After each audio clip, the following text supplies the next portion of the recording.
Sebelum ke Kaharudin, boleh ke Bang Boni lagi melanjutkan.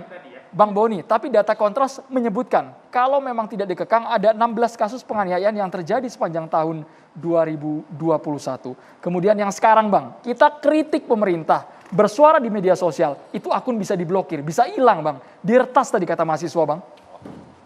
Sebetulnya begini, kita itu masuki satu fase yang namanya post-truth itu kan, post-truth era. Nah ini memang saya kira ini bukan hanya kita, tapi hampir semua negara di dunia mengalami kerepotan. Kenapa? Post-truth era itu adalah fase di mana kebangkitan teknologi internet kemudian mendominasi kecepatan berpikir masyarakat dan juga peradabannya. Nah apa yang terjadi kemudian ruang teknologi itu dimanfaatkan untuk menabur apa saja. Mulai dari kebenaran, kebohongan, dusta, caci maki, dan fitnah. Kan saya juga korban fitnah bro. Dulu di TV ini saya sakit berat hipokalemia, dituduh narkoba kan?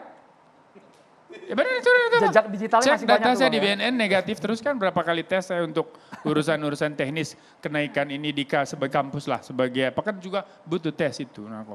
Nah artinya bahwa di era seperti ini banyak orang berbicara demokrasi dan mengatasnamakan demokrasi tetapi motivasi dan tujuannya tidak benar. Nah ini sebetulnya kemudian membawa negara pada satu titik harus mengambil sikap tegas.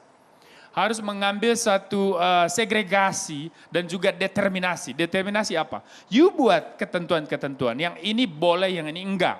Dan itu cukup di level negara, diterjemahkan ke dalam undang-undang.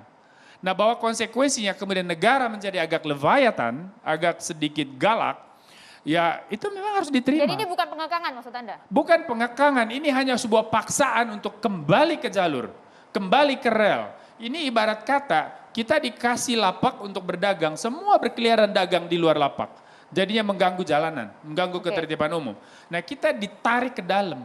Ketika dipaksa tarik ke dalam, karena kebebasan ini sudah terlalu terbuka, itu dianggap pengekangan. Lalu kemudian kepolisian dicaci maki karena nangkap si A, si B. Aduh bang, mohon maaf, saya setuju Ibrahim terus ditangkap ya. Ya dia menghina katakan 300 ayat Al-Quran harus dia apa? Harus dihapus. Itu kan gak beres.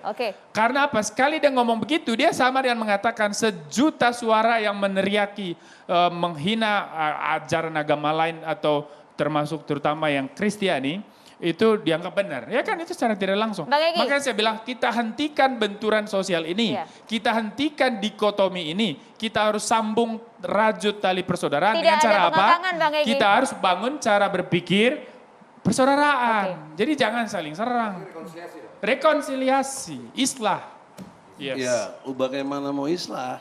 Persoalan seriusnya belum kita rasakan. Misalnya begini. Pengertian pengekangan itu kalau dalam konteks hukum katanya dipaksa. Pemaksaan itu tidak benar dalam hukum. Kalau dipaksa menjadi desa. Begini brother, kita dengarkan dulu Bang Boni. Enggak, kan abang ini kan saya tahu intelektual, punya banyak latar belakang. Kalau saya ambil contoh begini, dalam konteks rekonsiliasi.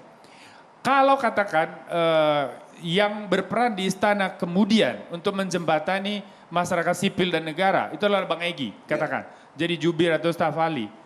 Itu kan tidak lagi bicara soal beliau, tidak perlu bicara mau diterima atau ditolak, harus diterima karena demi negara kan. Iya ini kita bicara dalam dataran praktek, pengekangan itu terjadi. Misalnya begini brother, ketika 2014 ya, yang zaman Jokowi baru pertama presiden, dia gagasan people power itu awalnya beliau bersama timnya melawan SBY ya. Jadi kalau SBY tidak mau mengerti, maka akan terjadi proses people power. Nah 2019 saya menyatakan people power di depan rumah Prabowo. Karena saya tim hukum dari Prabowo. Nah oleh karena itu pertanyaan seriusnya, diksi yang sama saya ucapkan sebagai people power, Jokowi bebas dan bahkan bisa jadi presiden, kok saya malah di penjara gitu loh. Itu kan pengekangan yang serius. Dalam konteks dimensi pengekangan. Oleh karena itu, jangan kita membuat satu ketentuan yang tadi Brother Hagen katakan, itu silakan ditentukan, iya bagus, saya mau juga ditentukan. Hukum itu kan untuk ketertiban. Tapi yang sudah diatur oleh Undang-Undang pasal 28 huruf E untuk bebas berserikat, berkumpul, menyatakan pendapat, kenapa dikekang juga? Itu persoalan seriusnya di situ. Bang Egy melihat ada tebang pilih tidak? Gini sih, Mas. Bang Egy melihat ada tebang pilih tidak sebelum ke Bang Boni? Oh iya jelas lah.